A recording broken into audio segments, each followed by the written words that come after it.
آیت نازل ہو گئی اور نبی کے ماننے والے مکہ میں پڑھنے لگے. دھیرے دھیرے یہ آواز ولید ابن مغیرہ کے کان تک پہنچ گئی.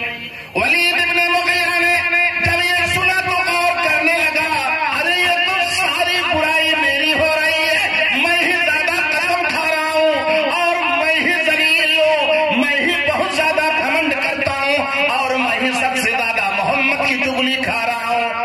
لیکن ایک بات محمد اور پڑھوا رہا ہے کہ میں اپنے اصلی باپ کا نہیں ہوں. یہ میں کہاں سے معلوم کروں؟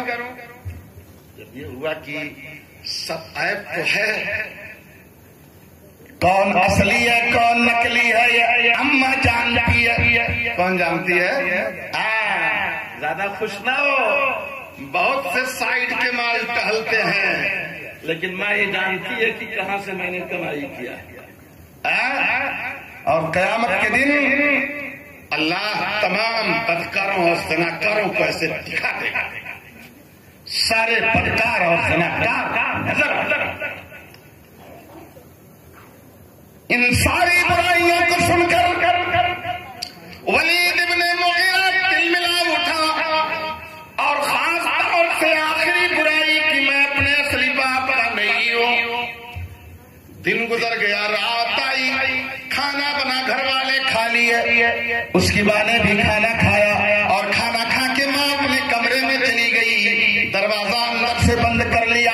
جب سب سو گئے ولید ابن مغیرہ نے تلوار نکالی, تلوار کو بے نیام کر لیا, بے نیام کر کے سیدھے اپنی ماں کے کمرے کی طرف چلا گیا.